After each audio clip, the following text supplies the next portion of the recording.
Pourquoi l'homme ne s'en sort pas? Alors, qu'est-ce qu'on peut faire pour passer le temps? Ça, c'est pas un problème. Ça, c'est pas un problème. On peut essayer de s'en sortir, par exemple. Ça occupe bien. Ben, j'en suis venu à cette conclusion-là, il y a quelques mois. J'ai pas plié les genoux, là. Dans le sens que j'ai On vu... peut pas les plier plus que certains angles, hein?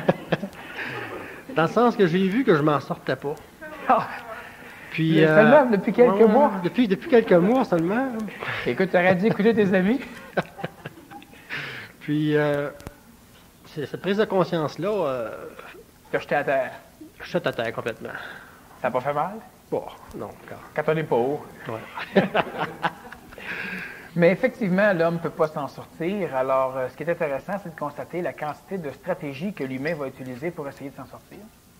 La quantité de stratégies que l'humain va utiliser aussi pour oublier qu'il est mal pris. Et en même temps, il y a quelque chose chez l'être humain qui l'oblige quand même à regarder une opportunité de sortie. Il y a quand même quelque chose la foi, qui... ça? Ben non. La foi, c'est une croyance exagérée dans certains concepts. Dans la foi telle que l'humain la vit. Si on parle d'un type de foi qui est un glissement homochronique ou la capacité de changer d'homochrone, c'est autre chose. Mais encore là, l'humain ne veut pas changer d'homochrone. Alors, les glissements homochroniques se font uniquement en fonction de l'ego logique, donc en fonction des structures collégaux, justement, de considérer certaines possibilités comme étant des réalités. Ouais, c'est l'ego qui charrie d'un homochrone à l'autre. C'est l'ego qui charrie tout court. Et si on étudie l'être humain, on se rend compte que finalement, au départ, si on prend un petit crayon et une feuille blanche, plus ou moins blanche, premièrement, ce qu'on sait, c'est que l'être humain est manipulé. Bon, c'est la première chose que l'être humain, qui moindrement se conscientise un peu, va découvrir. Et l'être humain, découvrant qu'il est manipulé, ça c'est quand même relativement facile à constater qu'on est manipulé. Il suffit simplement de te demander, est-ce que tu aimes, quel est le fruit que tu aimes le plus? La pomme. La pomme. As-tu décidé que tu aimais plus la pomme Non. que les autres? Donc, tu n'as pas le choix d'aimer plus la pomme. Et ça, c'est important parce que n'importe quel ego qui va dire, certainement que j'ai le choix. Oui, quand je vais à la fruiterie, j'ai le choix de prendre des pommes ou des bananes. Oui, lequel tu Ouais, prends? je prends des pommes. Eh oui, c'est évident, parce que tu n'as pas le choix. Mais ce qui est intéressant, c'est que l'être humain s'illusionne régulièrement qu'il a le choix, ça lui plaît. Et cette illusion-là, on appelle ça un choix illusoire, n'est-ce pas? On s'en sert des fois en pédagogie quand on est un petit peu rusé ou malsain. On va dire, par exemple, à un jeune, « Bon, écoute, tu as le choix entre laver la vaisselle ou faire ta chambre? » Ben là, le petit gars, la petite fille va dire, « Ben, je vais faire ma chambre. » Mais on vient de l'avoir comme il faut, là. Ouais. Elle a pris celui qui lui plaisait le plus. En réalité, celui qui lui puait le moins au nez. C'est ça. Hein? Un téflon va dire, écoute, ni un ni l'autre, bon, ça va, mais habituellement, on va s'en servir en pédagogie. Le choix illusoire, c'est intéressant, pour régler des problèmes. Est-ce que tu fais tes devoirs maintenant ou tu t'es fait après le souper? Ça implique que tu vas faire tes devoirs. Alors, normalement, l'enfant se fait avoir, il va dire, ben, ou l'autre. Il va dire celui qui lui pue le moins au nez. Mais c'est pas un choix. Bon, veux-tu une claque sur la face ou bien tu fais tes devoirs? Tu sais, c'est un choix. Alors, on a toujours le choix du bien et du mal. Vous faites le bien, vous allez au ciel, faites le mal, puis on vous barge dessus éternellement. C'est un choix illusoire. Et en plus, en faisant le bien, tu peux mal le faire. Puis on te barge encore dessus. C'est comme le casino, ça. Tu as 75% des chances de perdre, 25% des chances de gagner. Comme on joue tous les jours, ben à la fin de la vie, on a un bon déficit. Bon. Mais l'être humain est manipulé. L'être humain manipulé peut-il s'en sortir? Ben non. Sauf s'il est manipulé à s'en sortir. Qui peut manipuler à s'en sortir? Non, sauf s'il est manipulé à s'en sortir. Maintenant, est-ce que l'être humain est manipulé à s'en sortir? Non. Si on observe la vie, si on observe le passé, si on observe l'historicité humaine, non. L'être humain est plutôt manipulé à quoi? L'être humain est plutôt manipulé à souffrir, à se détruire. Puis évidemment, on pourrait étirer ça à se faire souffrir les autres et à détruire les autres. Donc, on peut en conclure à un moment donné que dans la nature fondamentale de l'être humain, il existe des engrammes qui font en sorte que le rôle fondamental de l'être humain, c'est probablement la recherche de la souffrance, la recherche de la destruction ou de l'autodestruction. Ça appartient tout seulement à l'ego? Ça appartient à l'animal humain, ça appartient au corps astral, ça appartient au corps physique, au corps vital et même au corps mental. Okay? C'est des structures humaines, ici. Si on regarde, par exemple, il y a quelques jours, on a fêté le génocide rwandais. Alors aujourd'hui, puis hier, on l'a fêté un peu plus, on a exterminé de 5 à 8 000 autres personnes. Ah ouais. Bon, dans un camp tout près de Kigali. Alors, il se passe quoi? Ben, il se passe que c'est comme ça. Par exemple, on a des gens, probablement qu'à Oklahoma City, ce qui est arrivé dernièrement, où il y a une explosion, probablement que les gens qui ont fait sauter l'édifice gouvernemental sont des gens qui protestent contre la restriction des armes. Alors, eux se sont dit, si on fait sauter des édifices, ils vont finir par autoriser qu'on ait plus d'armes. Alors que dans une autre stratégie logique, plus il y aura d'attentats armés, plus on va passer des lois pour restreindre les armes. Donc, ils sont à côté de la logique, ils sont manipulés. Ben, ils sont dans une logique, sauf qu'on dirait que ces gens-là travaillent contre eux autres. Alors, un peu comme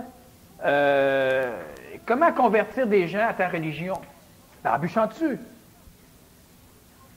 L'histoire démontre que ça convertit certains, ça en tue plusieurs, mais ça crée plus d'ennemis que ça crée de convertis. Bon, à la pointe de l'épée, de se faire dire ben, ça renforce les autres religions. Alors finalement, mais c'est quand même comme ça que les religions le font. Les musulmans le font, l'ont fait, veulent le faire. Les chrétiens l'ont fait aussi, etc. Puis les autres religions font la même chose. La secte Aum au Japon actuellement, Aum, vérité, je ne sais quoi, suprême, ben les autres, ils s'imaginent qu'en exterminant, ils sont quoi? Ils sont 200 000 000, en exterminant 5 milliards d'êtres humains, ils vont être corrects. Ils veulent les exterminer avec des bombes bactériologiques et chimiques, ce qui fait qu'eux-mêmes ne pourront plus respirer après. En tout cas, chaque fois, puis qu'est-ce qui arrive évidemment, c'est que plus ils font d'attentats, plus nécessairement ils sont éliminés. Bon, si on regarde la secte des Davitiens, oui, en tout cas, ceux qui sont incendiés à un moment donné, ben eux, ils s'armaient pour quand on les attaquait. Et on les attaquait parce qu'ils s'armaient trop. Okay? La mécanique, elle est tout le temps comme ça. Donc, on peut constater que l'être humain, fondamentalement, quelque part chez lui, bon, il est manipulé. Il est manipulé parce qu'il est manipulable. C'est important. Autrement dit, oui, es-tu manipulé? Oui, oui. Ben, c'est de ta faute parce que tu es manipulable. C'est clair? Alors, si l'être humain est manipulé, ben, c'est de ta faute. C'est de sa faute. Il a juste à pas être manipulable. Arrêtons la manipulation immédiatement. Oui. Mais ça, c'est pas une réaction manipulée de ce que je viens de dire. Non. Ça, c'est pas une réaction manipulée de l'ego. Alors, finalement, l'être humain est manipulable, l'être humain est manipulé, l'être humain recherche la souffrance, recherche finalement son autodestruction. Et pourquoi l'être humain ne peut pas s'en sortir? Et même si, bon, on a parlé souvent que probablement qu'il y avait des moyens de s'en sortir, j'en arrive à la conclusion assez sévère. Ouais, il y a des moyens de s'en sortir, mais il ne peut pas s'en sortir. Il n'y a pas de moyen de s'en sortir. La logique... Pourquoi? Parce que tu es conçu pour rester là-dedans. Alors voilà, si à un moment donné, je te fais voir la possibilité de t'en sortir, probablement que tu vas l'utiliser pour continuer à souffrir. Ou je vais en avoir peur. Bon, de toute façon, tu l'utilises pour continuer à souffrir. Oui. Hein? Si tu en as peur, tu souffres. Si tu veux t'en sortir à tout prix et ça ne fonctionne pas, tu souffres. Si tu es en dissonance régulière entre savoir si tu continues ou si tu ne continues pas, ou si tu fais ceci ou si tu ne fais pas ceci, tu souffres. Le moindrement qu'on te monte à bien manger, bien, puis évidemment, on va t'offrir plein de cochonneries. Alors tu es encore en état de souffrance. C'est le cas de le dire que plus l'être humain se conscientise, plus il est probablement en état de souffrance. Plus il souffre, puis... Donc, la souffrance, est-ce que la souffrance peut l'amener à s'en sortir? Si ta nature est la recherche, la souffrance devrait normalement t'amener à ta destruction. Parce que normalement, tu ne devrais pas en avoir le bol de souffrir, parce que on peut constater chez l'être humain que l'une de ses natures est de rechercher la souffrance. Puis si la nature est de rechercher la souffrance, puis s'il y a assez de souffrance, est-ce que cette souffrance-là peut l'amener à s'en sortir, une contre-logique? On constate que non. On constate que l'écœurement de l'écœurement peut amener en contact avec l'ajusteur de pensée, ce qui fait en sorte que l'être humain devient automatiquement en position de s'en sortir, mais sa nature intrinsèque l'oblige automatiquement à se mentir, puis à mentir à l'univers entier, pour couper le contact avec l'intelligence supramentale, de façon à le maintenir dans un état de statu quo, où il peut continuer maintenant à mijoter ses affaires. Ça veut dire quoi? Ça veut dire que chaque fois qu'il y a eu des interventions ou qu'il y a des tentatives d'aider l'humain à s'en sortir, l'humain fait tout ce qu'il peut faire pour mettre fin à cette aide extérieure. Soit parce que maintenant qu'il y a eu le contact, il est sauvé, donc foutez-moi la paix, je suis sauvé, puis il va continuer à faire ses conneries. Soit parce qu'il n'y a pas besoin du contact, il y a un égo assez gros qui fait qu'il va être capable de s'en sortir tout seul.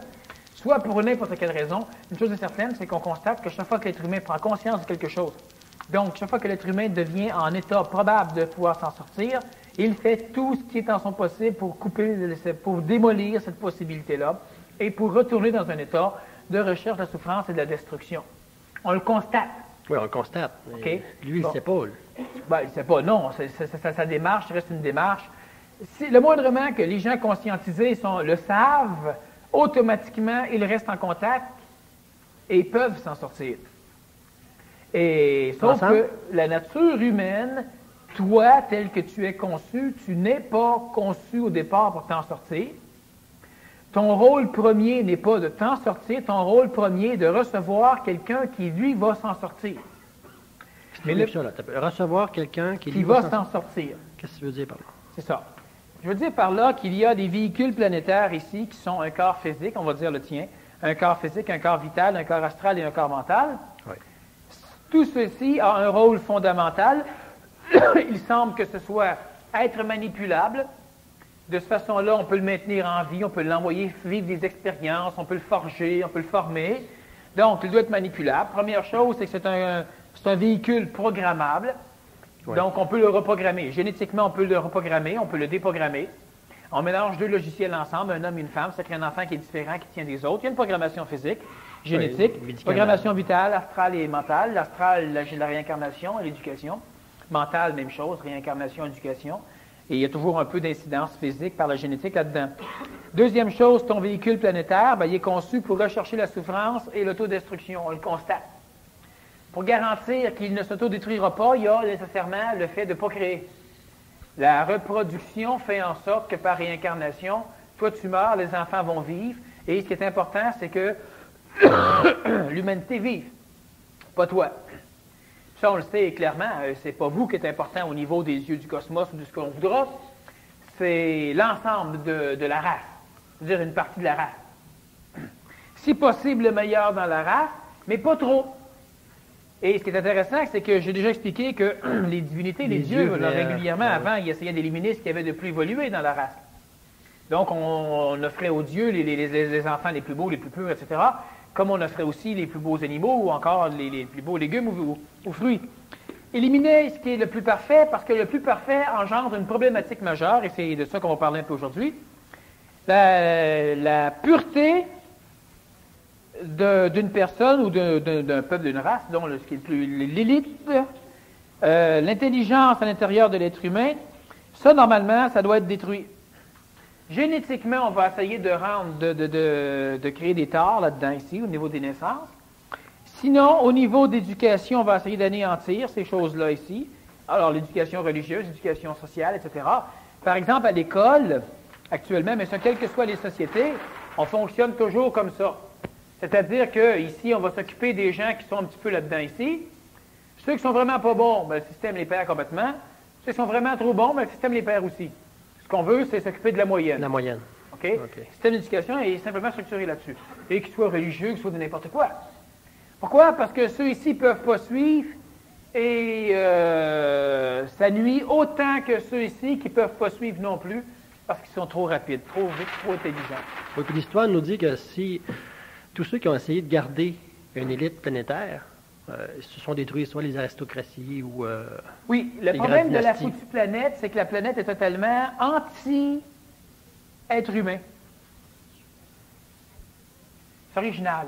C'est que ta nature, toi, telle qu'elle est construite, t'oblige à la manipulation, à rechercher la souffrance et la destruction, et tu es dans un contexte planétaire qui te permet bien de faire ça, mais qui va à l'encontre de la nature plus fondamentale encore. Dans une des conférences, quand j'ai amené la vision ici que l'être humain était construit pour souffrir, pour rechercher la souffrance, je l'ai démontré lors de cette conférence-là, puis n'importe quand, on peut regarder tout ce qui se passe sur la planète, ce qui nous arrive à nous, et au lieu de se demander, oui, mais c'est quoi l'intelligence là-dessous, on devrait simplement se dire, c'est normal, l'humain recherche la souffrance, l'autodestruction, donc c'est normal, c'est ça comme ça.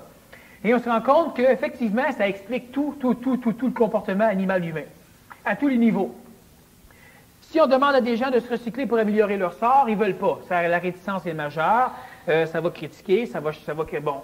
On a décidé à un moment donné d'obliger le port du casque en motocyclette. Alors, voilà, les protestations, la ceinture de sécurité, alors, la même modalité à faire.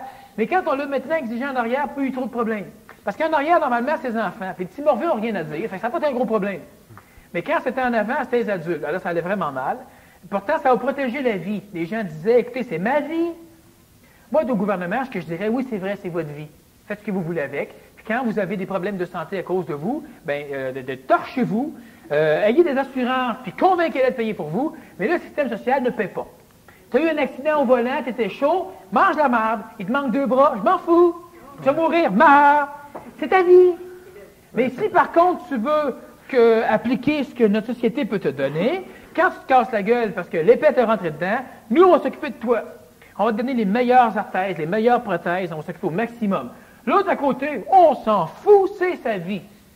Sauf que ça ne fonctionne pas comme ça parce que ça nous plaît, nous, en tant que citoyens, en tant que gouvernement, en tant que société, que de donner à l'épée qui est allé tout massacrer. Il n'y a aucun problème. Par exemple, vous n'avez pas beaucoup de droits en tant que citoyen. En voulez-vous des droits? Commettez un meurtre.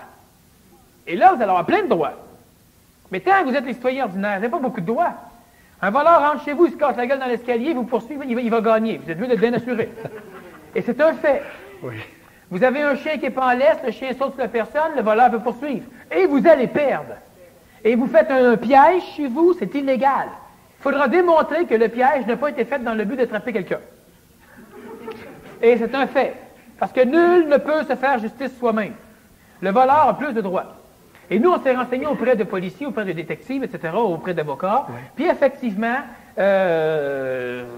quelqu'un rentre chez toi avec une arme à feu, puis tu tires dessus, il faut que tu puisses démontrer que tu es en état de légitime défense. Il faut qu'il tire avant. Même le policier, normalement, doit attendre que l'autre ait tiré. Ça facilite beaucoup sa tâche. Et encore faut-il que l'autre ait tiré dans le but d'atteindre le policier. Sinon, c'est pas évident. Alors, voulez-vous avoir des droits? C'est facile, commettez un meurtre, vous allez avoir des droits. Donc, c'est toujours la masse populaire qui change ceux qui sont en haut. C'est la masse populaire qui a changé les royautés, c'est la masse populaire qui manipule. À la longue. Sauf pourquoi la masse a-t-elle changé l'élite? Parce que l'élite et la masse, il y avait des frictions tellement grandes, ça obligeait la conscience chez l'être humain. Alors, on crée des guerres qui améliorent potentiellement, disons, l'allure, l'apparence de la société. Mais ça, c'est fait pour couper le contact avec l'intelligence. C'est la même chose qui se produit présentement avec tout... Tout le temps. Avec nous, avec chaque personne ici, c'est exactement la même chose, à des niveaux différents, évidemment. Vous n'êtes pas tout seul, vous n'avez pas la puissance de vous faire une guerre civile pour vous-même. Sauf que c'est exactement la même chose en termes de maladie, en termes de dissonance, en termes de remise en question, en termes d'alimentation, en termes de n'importe quoi. Toi, par exemple, c'est la même chose pour chacun des individus. Tu n'es pas un prototype, tu n'es pas un exemple, là, tu fais partie de la race humaine. C'est important de s'en rendre compte. Chacun a sa façon de l'exprimer. Certains vont travailler pour s'en sortir. C'est leur façon de perdre leur énergie pour ne pas s'en sortir. D'autres vont s'effondrer à l'intérieur d'eux-mêmes, mais c'est la même stratégie qui s'opère. C'est-à-dire, vous n'êtes pas conçu pour vous en sortir.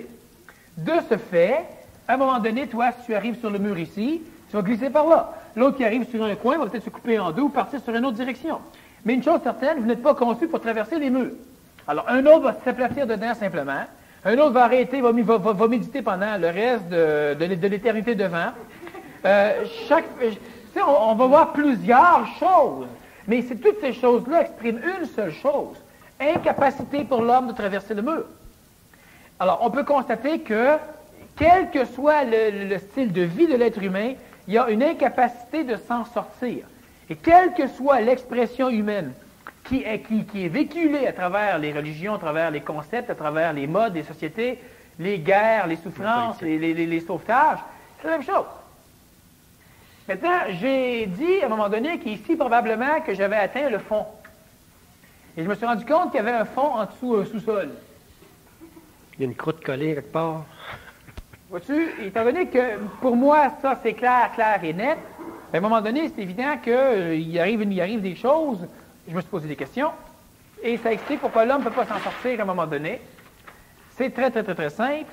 Si le verre qui est ici, je le place ici, entre le verre et moi, il y a la chaise, et la chaise porte le nom de souffrance et d'autodestruction. Si moi, je veux aller chercher le verre de l'autre côté, et que partout autour du verre, il y a des chaises, il y en a une ici, mais disons qu'il y en a tout le tour, bien nécessairement, je vais, pour aller chercher le verre, toujours me frapper sur la souffrance de l'autodestruction. Ce qui fait que visuellement, on peut donc démontrer que le rôle fondamental de l'être humain, c'est de frapper la chaise. Ou de s'asseoir dessus. Non, c'est la souffrance pareil. Tu On peux rester assis là. j'ai mis là, j'aurais pu mettre un pic. Donc, tu n'aurais pas pensé à s'asseoir dessus.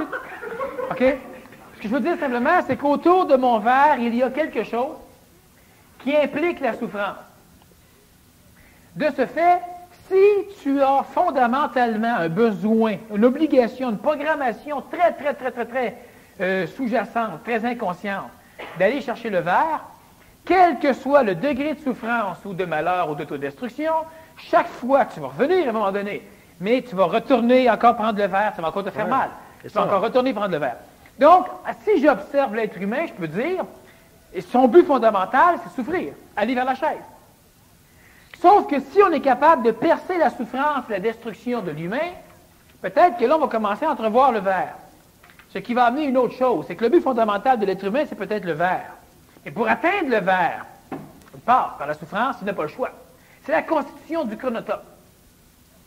Et ça change un peu les choses parce que ce verre-là, est-ce que c'est l'ancrage?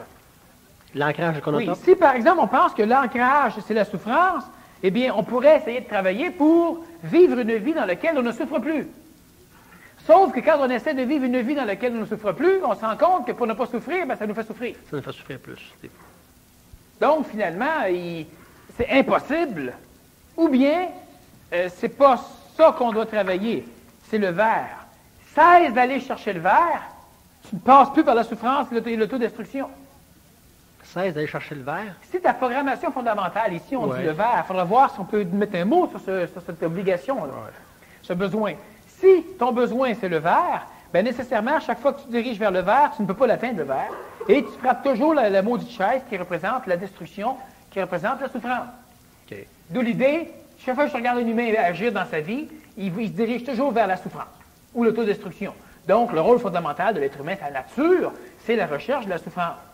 Mais si je me rends compte qu'il y a un verre de l'autre côté, puis que sa recherche d'aller chercher le verre, mais qu'entre le verre et lui, il y a la souffrance, bien nécessairement, l'être humain va aller chercher le verre, va toujours se heurter à la souffrance, ce qui va donner l'impression que ce qui t'intéresse, toi, c'est la souffrance.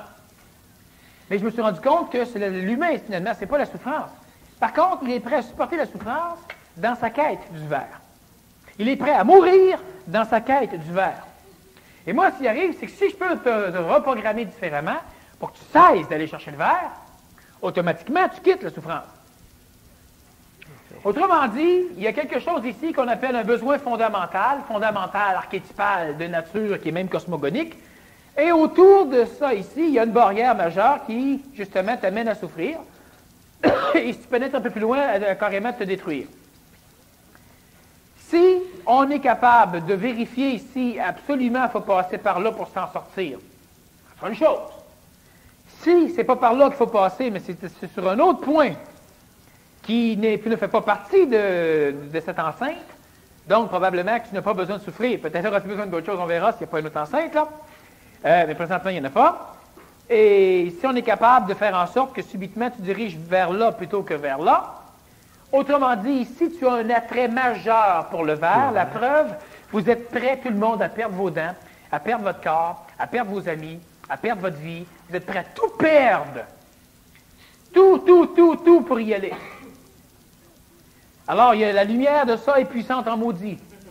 Puis elle attire l'animal humain. Elle attire le corps mental, le corps vital, le corps astral, le corps physique. La conscience? La conscience, non. Mais la conscience, présentement, n'est pas capable de reprogrammer parce que ce n'était pas suffisamment, disons, transmissible en mots, en explication, en dessin, en concept, pour être capable de donner à l'ego logique une petite nouvelle reprogrammation pour lui faire comprendre un petit peu que tant que tu recherches le verre, oublie, t'es fait. Si tu veux rechercher d'autres choses, parfait, tu vas au moins changer de chronotope. On verra après si tu t'en sors ou pas, où ça va. Une chose est certaine, c'est que si tu veux continuer à souffrir, c'est réglé. Si tu veux cesser de souffrir, il faut que tu lâches le verre. Un peu comme, veux-tu cesser de mourir? Cesse de vivre. Il n'y a rien à faire sans ça. Puis... Court-circuité. C'est ça. La vie, c'est une maladie mortelle transmise sexuellement. J'ai déjà dit, c'est ça. Bon. Alors, ce qui est important, donc, c'est ce foutu verre-là, ici. quel est-il? Et pourquoi l'homme ne peut pas s'en sortir? C'est parce que jusqu'à date, il n'a pas compris du tout le fondement même de sa programmation, donc de sa nature et même de sa sous-nature. J'ai parlé de ce foutu verre-là il y a quelques mois en conférence. D'ailleurs, il y a 2 mois. J'en ai reparlé le mois dernier. J'en ai déjà parlé un petit peu à travers le temps, mais vous savez comment c'est, on en parle, mais entre apprendre et comprendre, il y a souvent... Et agir. Agir, tu ne peux pas. C'est le problème. Ben oui. Tu peux apprendre, probablement que vous pouvez comprendre, ça s'arrête là. On en a parlé, l'intelligence prémentale, la première expression de sa nature, c'est justement le fait de conscientiser les choses. En deuxième, plus loin, vient la volonté. La volonté, c'est ce qui peut vous permettre de lâcher le verre, changer de place. Pour que la volonté vienne, il faut qu'il y ait une consolidation au niveau de l'intelligence avant, c'est-à-dire au niveau de la conscience. Donc, il faut être suffisamment conscient de notre but ou de notre anti-but. Ça, on en parle dans notre temps. Bon. Mais ce qui est important, c'est qu'on ne peut pas, on n'a pas la volonté quand on a la conscience. On a la conscience quand on a la conscience. On a la volonté quand on a la volonté, ça c'est après. Et encore ultérieurement après, on peut avoir la créativité, mais pas la créativité humaine, une créativité qui fait en sorte que tu deviens magicien. Tu joues avec les homochrones et les chronotopes, puis là, tu veux. Tu modélises le monde en fonction de tes besoins. Et non pas tu te modélises toi en fonction de tes besoins. C'est extrêmement différent. Alors, le verre, quel est-il? C'est une question que tu me poses. Le verre. C'est une coupe. Non, mais... Comment plus représenter le verre pour qu'on comprenne c'est quoi? Alors, j'ai expliqué il y a quelque temps... Que je comprenne, c'est quoi? C'est ça. J'ai expliqué il y a quelque temps. Et ce que je réexplique là, c'est vraiment intéressant que vous le compreniez. Et après, on pourra considérer que vous êtes de 2 types, un ou l'autre. Êtes-vous du type verre ou du type... Verre. Non, ailleurs. La chaise, c'est la souffrance. T'as pas le choix de... Si t'es du type verre, t'es du type chaise. C'est bon. Mais ailleurs. Autrement dit, êtes-vous de... On va voir. J'ai les mots, mais plus tard les mots. Parce qu'il faut que vous compreniez. Ce qui est très important, ce que j'ai expliqué à un moment donné, c'est que la programmation, au niveau de la nature humaine, il y a l'ego logique. L'ego logique, on en a parlé. On en parle, dans le cours sur comment glisser de Monochrone, on l'utilise, on en parle beaucoup. L'ego logique, c'est tout ce que votre logique astrale peut tolérer. Bon, alors quand un pigeon Jara voit un avion passer dans les airs, c'est un habitant qui vit... pigeon Jara, c'est en Australie, bon, c'est les Autochtones. Quand il voit un avion passer, peut-être que pour lui, l'avion, c'est un grand dieu, c'est un grand moineau, etc., qui est trop haut pour qu'il puisse le chasser, parce qu'avec... Petit roche. Il ne peut pas. Bon, son boomerang ou encore sa lance, il ne peut pas. Son égo logique ne peut pas comprendre que c'est un appareil construit de main d'homme. Il faut une grande éducation, puis normalement, avec les peuples autochtones, ce sont les enfants des enfants qui finissent par comprendre, parce que pendant de 0 à 2, 3, 4, 5 ans, c'est là que se construit surtout leur structure d'apprentissage, donc ils vont l'adapter normalement au monde dans lequel ils sont. Alors que si on prend des adultes et qu'on les mute de monde, ils sont finis, ils ne peuvent pas. On a vu par exemple des films d'Autochtones à un moment donné à qui on avait donné des maisons, etc. La grand-mère est assise à terre, elle mange sa viande crue. Les adultes sont assis à la table, mais la maison est extrêmement crottée. Puis les jeunes, tout ce qu'ils pensent, aux autres, c'est de déménager, sortir de la tribu pour s'acheter un Nintendo pour aller faire d'autres choses. Okay? Et il n'y a rien à faire, la vieille est assise à terre, il y a une table, il y a des chaises, elle ne peut pas s'asseoir là-dessus, elle s'assoit là-dessus comme assise à terre, elle trouve que elle met son bol à terre, fait que là, son bol est rendu trop bas. Elle préfère s'asseoir à terre carrément parce que bon, on ne peut pas mettre le bol. Sinon, il faudrait qu'elle s'assoie sur la table. Et c'est important, et encore, on a des tribus nomades, par exemple, où on se rend compte qu'effectivement, ils vont à la chasse. Ils ont des maisons. Mais ils laissent pourrir les animaux carrément dans la maison. Sur le toit de la maison, dehors. C'est pas les Blancs qui les rendent de même. C'est qu'eux sont nomades. Ils laissent tout pourrir ça là. Quand c'est tellement puant, ils déménagent. Mais là, maintenant, ils n'ont pas le droit de déménager, les gouvernements ne veulent pas. C'est là qu'ils restent. Maintenant, ce sont des sédentaires. Mais ils vivent en nomades. Alors, évidemment, ça devient pourri, ça devient extrêmement sale, ça n'a aucun sens. Ils vivent dans la mad. Ben oui, ils vivent dans la mad, c'est ça. Et c'est pas qu'ils sont très respectueux de la nature, c'est qu'avant, ils déménageaient, donc ça pourrissait, ça s'en allait. Parce que les Autochtones respectueux de la nature, donnez-leur des usines, vous allez voir comment ils vont être respectueux de la nature. Parce qu'ils n'ont pas le potentiel de polluer autant que nous. Mais sans ça, encore qu'il y en a qui l'ont. Bon. Ouais. Mais il arrive ceci, c'est que l'être humain, au départ, vous me regardez, tu m'écoutes, et première chose que tu fais, tu utilises des stratégies de collecte de données. On en a parlé, mais je veux que ça vous rentre dans la tête. Tu collectes des informations, tu m'écoutes. Tu utilises des stratégies de collecte de données. Si je dis, je ne veux pas que tu ailles chier. Et tu peux très bien comprendre, je veux que tu ailles chier. Parce que ta stratégie de collecte de données va filtrer le reste. Puis ne veux pas, tu ramasses, veux, tu le ramasses. Donc, je veux que tu... Ce sont plus ou moins une penture entre les stratégies de collecte de données, internes et externes. Ça veut dire que tu me regardes moi, avec ici, tu fouilles dans ta mémoire pour voir les autres moi que tu as, et tu collectes des informations ici, tu connectes des informations ici. En additionnant ça, tu vas arriver à une conclusion. Ça va être mon monde bidon. Voilà, et maintenant, tu vas donc avoir une représentation de la réalité. De ma réalité. Eh oui.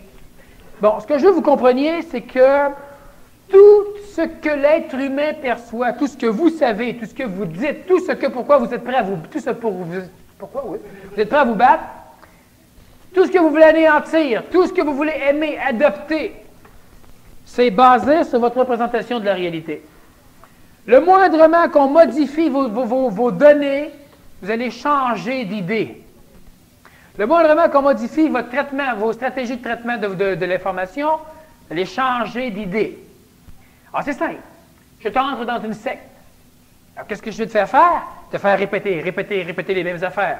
Te couper des gens qui t'entourent. Je vais donc limiter au maximum ta collecte de données. Donc, je vais la focaliser vers la secte. Progressivement, tes stratégies de traitement de données, n'ayant que ces données-là et l'intérieur, vont donc modifier la représentation de la réalité. Mais parce que tu vas répéter et te tenir qu'avec des gens de la secte, lentement, ton intérieur ici est reprogrammé, c'est-à-dire que la partie la plus évidente devient l'expérience des 3, 4, 5 derniers mois. Donc maintenant, collecte de données reliée à la secte, dans ta mémoire reliée à la secte, donc modification de ta vision de la réalité en fonction des données que tu as reçues. Tous les livres, ça, ce sont sataniques. Maintenant, si tu prends un livre, tu l'ouvres, tu vas te rendre compte qu'effectivement, il est satanique. Tu es capable de me le démontrer. Tu dis, oui, mais tu vois, il dit ça, il dit ça, il dit ça. Tu vas être capable de le prouver. Le prouver, philosophiquement, n'empêche. Ce que je veux dire, c'est que si tu rentres, par exemple, change de pays, bien après 15 ans ou 20 ans, si tu modifies tes données, tu peux devenir totalement xénophobe du pays de départ. Ça veut dire que tu peux détester une personne. Ah, mais maintenant qu'on la connaît mieux, tu sais. Ben oui, c'est bien évident. Ouais. Maintenant que tu la connais mieux. Par exemple, si quand quelqu'un meurt, normalement, on modifie nos stratégies de collecte de données et de traitement de l'information, et là, on va aller chercher que les bons souvenirs de la personne qui est morte. Pour en conclure qu'elle n'était pas si mauvaise, dans le fond, tu sais, finalement. Et on va même réussir à la regretter. On va regretter la personne qui nous a écœuré toute notre vie. On va la regretter quand même. Pourquoi? Parce que ce n'est plus la même personne. Et c'est important. Si elle revient au monde, parce que subitement un miracle se passe, n'importe quoi, un miracle ou une connerie, bon, elle ressuscite. Ça se peut qu'immédiatement, on retrouve nos vieilles stratégies de collecte de données et de traitement de l'information et qu'on recommence immédiatement. Ça veut-tu dire que si on change de réalité, on change de mot-compte? Quand tu changes de réalité, tu n'as pas encore changé de mot-compte.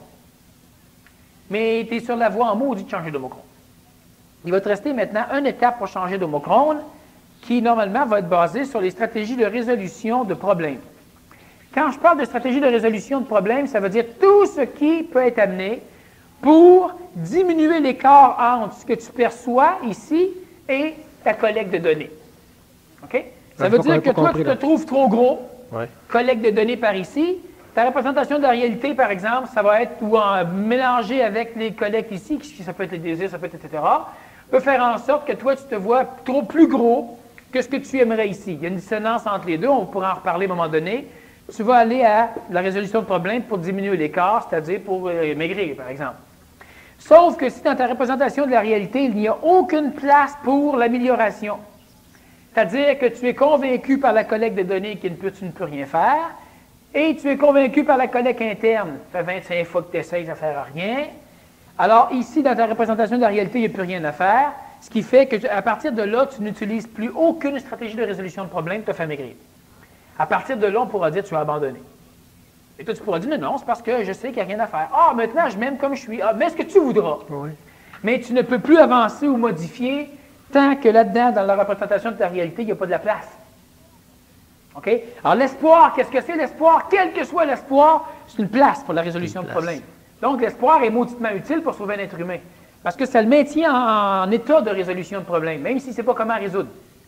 Mais si tu n'as pas l'espoir, pas d'espoir, ça veut dire que dans ta représentation de la réalité, il n'y a plus de place pour aucune modification.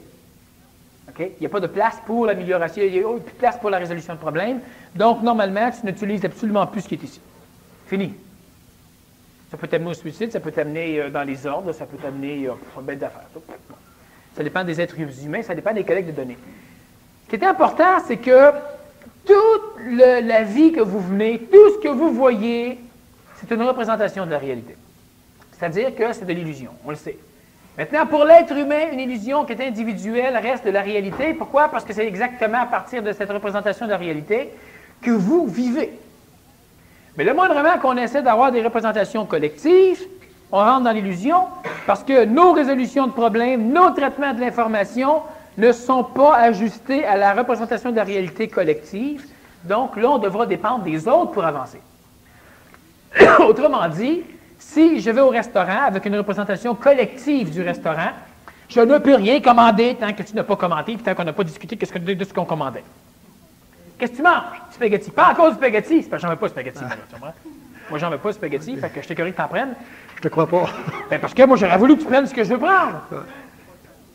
Alors moi, j'ai le goût de prendre un hamburger. Tu me dis un hamburger. Ah, c'est une bonne idée, je vais en prendre un moi aussi. Hey, il est brillant, ce gars-là. Mais encore un os de spaghetti. T'es pas écœuré de prendre du spaghetti? Mais ça ne me regarde pas, moi, personnellement. Mais ça me regarde en maudit maintenant, parce que vu qu'on a une représentation collective, ça m'aide à résoudre. Si tu manges du spaghetti, je mange du spaghetti. Je ne veux pas manger du spaghetti. C'est bien simple. Ouais. À toi, si tu me réponds, ben écoute, ça ne te regarde pas ce que je mange. Là, tu me nuis en maudit, parce que ça me regarde personnellement ce que tu manges. Non, mais c'est ce qui explique le comportement de l'être humain. On voit ça dans l'habillement, on voit ça partout. Là. Partout. Okay?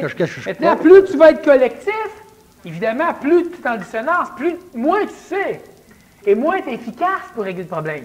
Voulez-vous faire de l'argent, plus vous êtes collectif, moins vous allez en faire. Parce que dans la réalité collective, il faut quelques riches.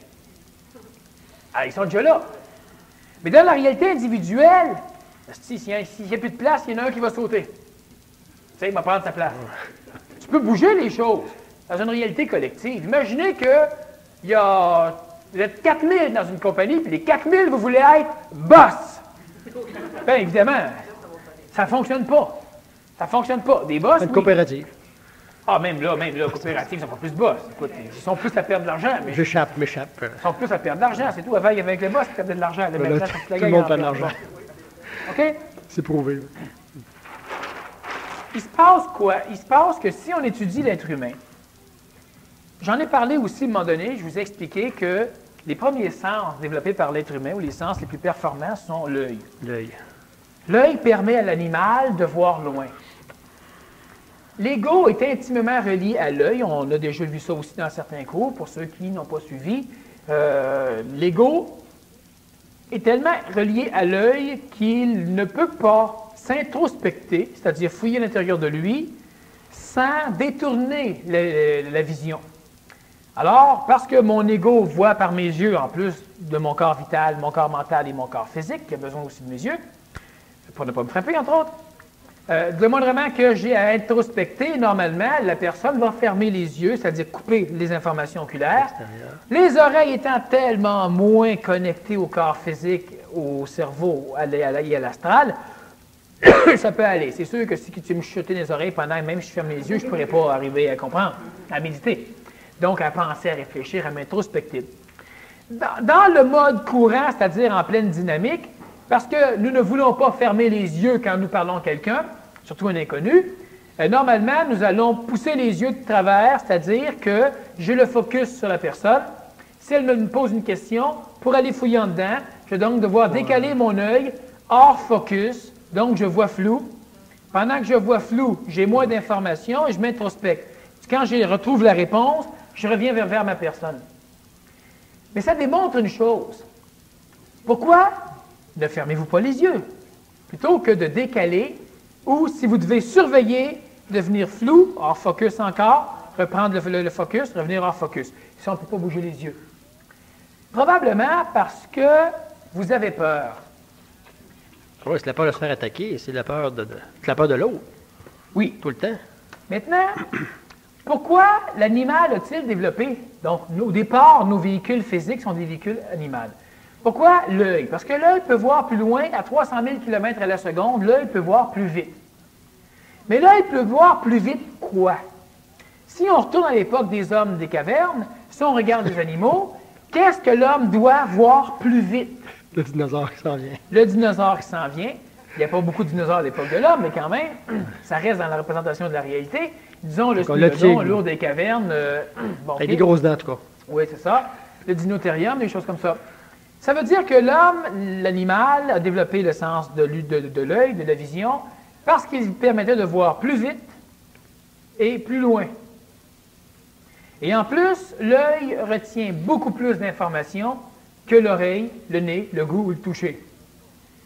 Bon, parce que si moi je vous fais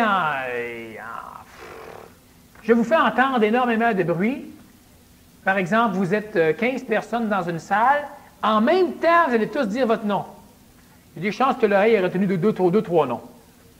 Si tu ouvres les yeux pour le même laps de temps que tu fermes les yeux, tu es capable d'en nommer beaucoup plus de monde.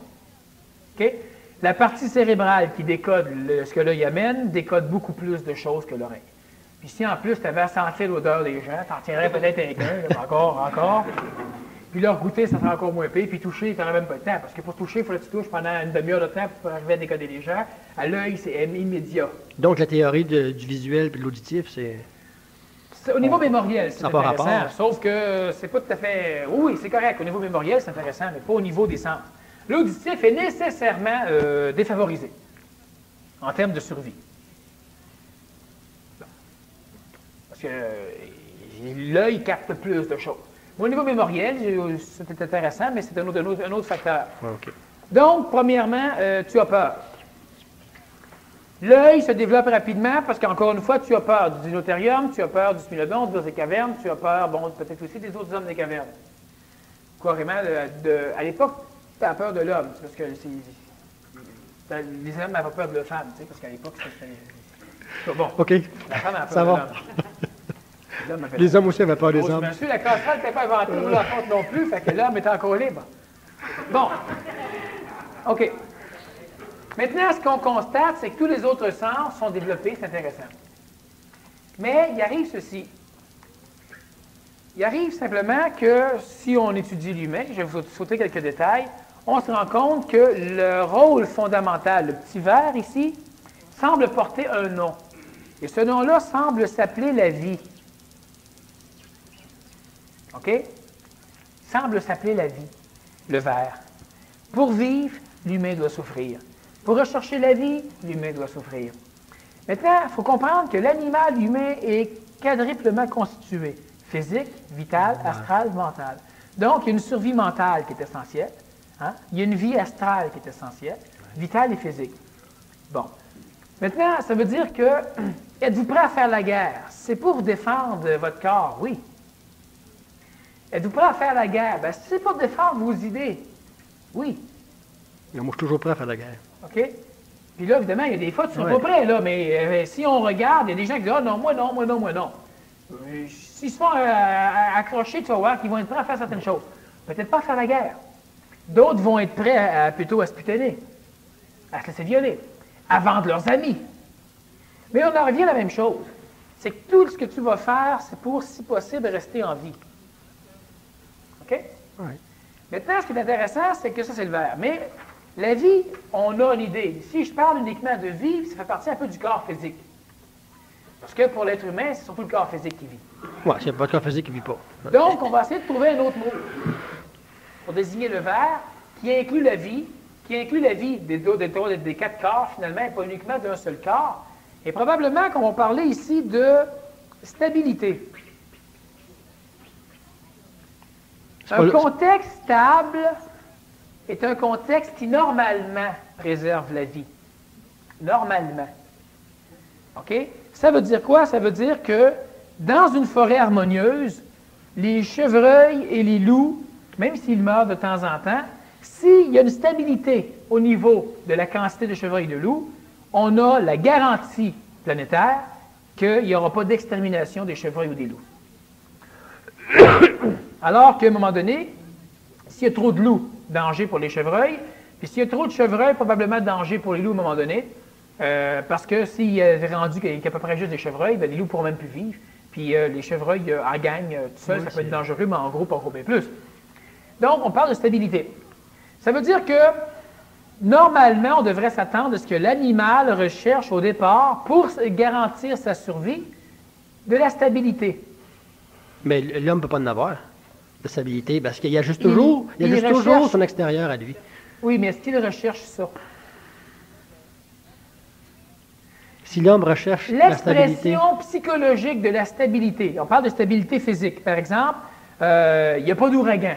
Tu sais, il y a une stabilité, qui amène à la survie. Si on prend l'expérience planétaire, on se rend compte que les holocaustes sont rares, hein, et que les temps favorables à l'émancipation des espèces, c'est plus long. Les aires glaciaires ne durent pas longtemps, puis même malgré tout, pendant les aires glaciaires, on arrive à vivre.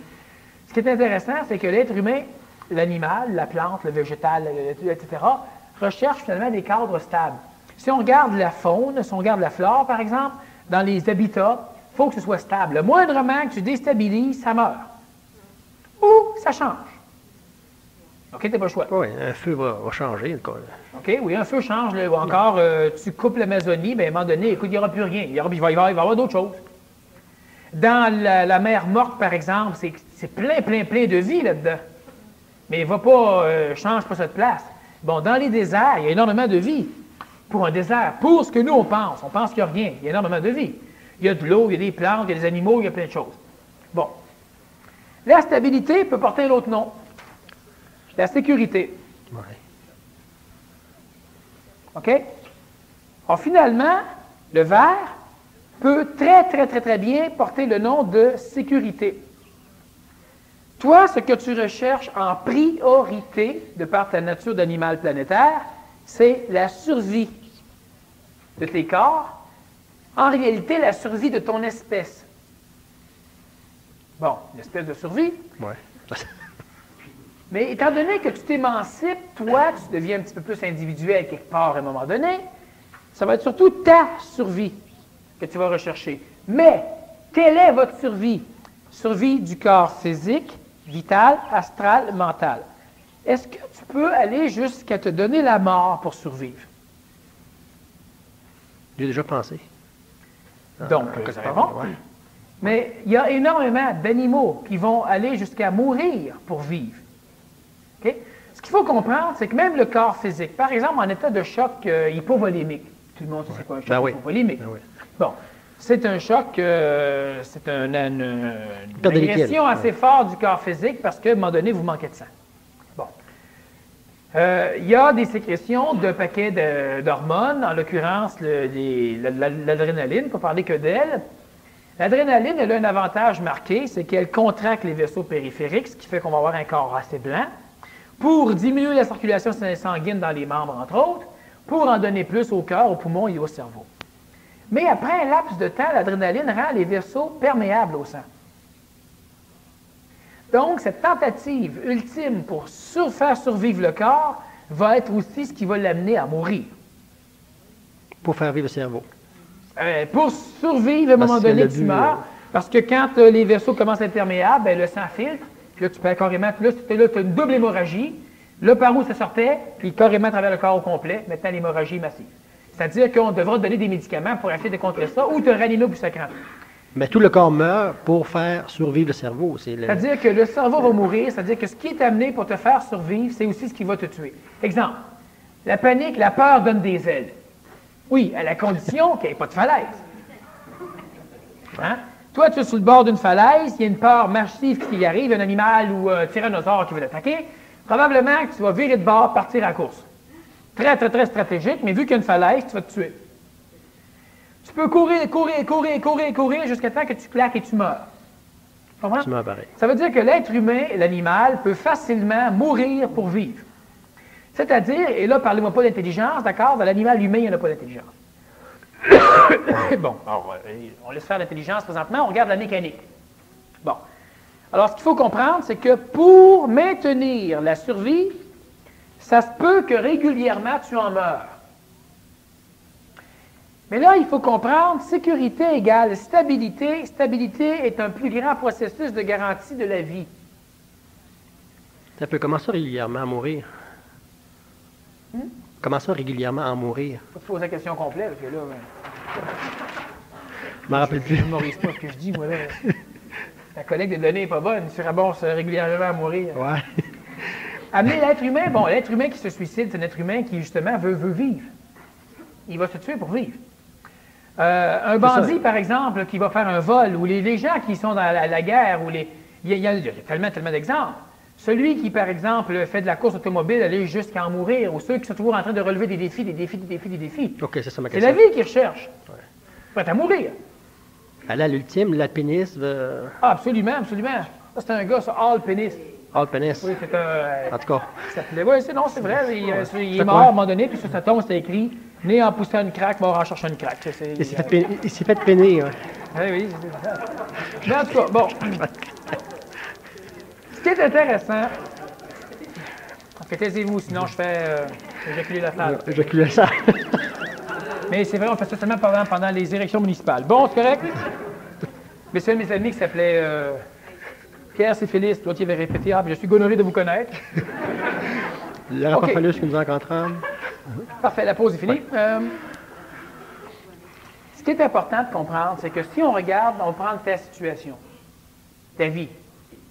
OK? Mais c'est la même chose pour n'importe qui. Ça te va? Vous êtes mal pris. Ah, c'est pas ça. T'es même pas au courant. Bon. OK. Quel dimanche? Ouais. Quand je parle de sécurité, je parle de stabilité, ce que je me rends compte, c'est que 100% de vos énergies sont axées sur une seule chose, la recherche de la sécurité. Mais le problème, c'est que la sécurité, dans un contexte planétaire comme le nôtre, est-ce que la planète Terre est stable? Non. Est-ce que les événements sociaux mondiaux sont stables? Ben, plus ou moins. Pas du tout. OK? Historiquement, si tu Bon, mets à toujours en 4-5 guerre. milliards d'années, oui. Le problème, c'est que notre chronomètre ne fonctionne pas au rythme du cosmos. Ce que je veux dire, c'est que la planète Terre a, disons, 4 milliards d'années d'existence. Probablement que dans 4 ou 8 milliards d'années, elle n'existera plus. C'est stable, quand même. Oh, ça dépend du point de vue. Hein? Ça veut dire quoi? Ça veut dire que pour la planète, c'est stable. Ça veut dire qu'il y a des glaciations. Ça veut dire qu'à un moment donné, il arrive un ouragan. Il y a eu, disons, 875 milliards 425 millions 228 043 ouragans jusqu'à date. Bon, OK? Disons. Mais sur 4 milliards d'années, il n'y a pas eu beaucoup d'ouragans. Autant dire qu'il n'y a pas eu d'ouragan. Mais le chronomètre de l'humain ne fonctionne pas à coup de millions d'années, il fonctionne à coup de minutes. Ça veut dire qu'un tremblement de terre, c'est rien pour la planète. Vole en avion puis regarde la Terre. Tu le vois-tu, le tremblement de terre, toi? Il n'y a pas de tremblement de terre. Mets tes 2 pieds à terre. Tu vas voir qu'il y en a tout un tremblement de terre. Ton chronomètre n'est pas celui de la planète. Ça veut dire que la planète Terre, même si elle est stable pour elle, est un domaine, un lieu totalement instable pour ce qui vit dessus. Ce qui fait en sorte que toi, en recherchant sans arrêt la stabilité ou la sécurité, dans un monde où il n'y en a pas, ben, tu seras sans arrêt confronté à la souffrance et à des mécaniques de défense pour te faire vivre qui vont même t'amener jusqu'à la destruction. OK? On n'a pas le choix. Ou on change de monde, ou on change de façon de faire, on change d'objectif principal, d'objectif majeur. C'est pas le fait de changer de planète non plus, là. Non. Parce que les règles, c'est l'homme qui recherche à quitter la planète par un vaisseau spatial. Il va rien régler. Lui aussi, il cherche à s'en sortir. Bon, celui qui part du Rwanda pour venir ici, OK, pendant 1 an, 2 ans, il va vivre mieux. Mais après, il va commencer aussi à avoir peur du chômage, à revendiquer ceci, à faire cela. Au niveau de sa vie, ça n'aura rien changé. Parce que sa nature profonde, il veut venir ici, recherche de sécurité. Et pourquoi plusieurs ne partiront pas? Pourquoi, lorsqu'on annonce un ouragan ou un raz-de-marée, par exemple, on va dire un ouragan en Floride, pourquoi y a-t-il des gens qui ne veulent pas quitter leur foutue maison? Il y a des inondations dans le coin de Québec, des inondations dans des places nouvelles, puis on vient évacuer, puis ah non, moi, ils sont là, les blocs de glace sont là, ils poussent un petit peu, il est là avec sa baguette, il pète encore un peu d'eau du sous-sol. Mais pourquoi il s'en va pas? Ah, moi, j'ai toujours vécu ici, moi. Il est prêt à mourir pour la sécurité. Parce que comme l'enfant, s'il veut prendre à la maison, il va se cacher en dessous de son lit ou. Oui, ou encore la personne qui se cache en dessous des couverts. Ouais. Quand je pas non, c'est très fonctionnel. Il y a du bruit dans la maison. En dessous des couvertes, ça fait quoi? Collecte de données, anéanti. Donc, sécurité. Tout ce qui t'intéresse, c'est la sécurité. C'est vrai. OK, oui, mais tabarnouche, c'est un animal qui veut te tuer. Mourir n'est pas important chez l'être humain constitué. Sécurité prime. Tu vas mourir dans ton lit, tu t'en fous. L'important, c'est que tu n'en aies pas conscience. OK? Sécurité. Et je veux que vous compreniez bien, toute la mécanique humaine est basée sur ceci, sécurité. Ce qui va expliquer beaucoup d'absurdités, finalement, dans le comportement, mais qui ne sont pas absurdes si on comprend que, fondamentalement, c'est la recherche de la sécurité. Bon. Pourquoi, par exemple, je veux rien savoir, jouer à l'autruche? Pourquoi, par exemple, les personnes qui, à un moment donné, vont vivre des drames, vont commencer à faire le ménage? Bon, ceux qui ont vu le film Un jour après, ou etc., il y a eu une bombe nucléaire. Mais là, il faut s'en aller dans des abris. Il y a du monde avant de partir, il faut qu'ils mettent tout en ordre avant. Tu sais, on place le ménage, on fait le ménage, on s'aspirateur, tout va être détruit. Mais c'est parce que tu élimines la collecte de données. Alors, il arrive que, au niveau de ta représentation de la réalité, votre but à tous et à toutes, et c'est uniquement de rechercher la sécurité, d'où le piège faramineux du mensonge, l'illusion. Parce que la meilleure façon d'avoir un cadre sécuritaire, c'est de modifier sa représentation de la réalité pour qu'elle soit sécuritaire. OK? Du moment que ma représentation de la réalité est sécuritaire, j'ai atteint le vert. Mais je mets mes draps par-dessus la tête, c'est faux, ça. Le voleur ou le criminel ou l'animal, etc., peut venir me tuer quand même. Je m'en fous. Ma représentation de la réalité doit m'amener à la sécurité. Ça veut dire, vous êtes toutes pris, toutes déprimées, toutes défaites, toutes capoutes. Quelqu'un vous rencontre en vous disant, « Ben voyons donc, je vois pas ça de même. » Première chose qu'il essaye de faire, c'est d'attaquer votre représentation de la réalité pour la modifier. Psychologues, souvent, travaillent uniquement là-dessus. Mais les sectes aussi. Chez l'être intelligent, par contre, il faut travailler sur les données. Donnez-lui de nouvelles données, il va les traiter, ça va modifier sa représentation de la réalité. Là, il aura fait un travail plus conscient, ce qui aura plus de crédibilité. Donc, comme vous, par la majorité, on ne peut pas vous convaincre de n'importe quoi. On devra vous démontrer. Mais le problème, c'est que dans votre stratégie de collecte de données, vous avez aussi vos collectes internes.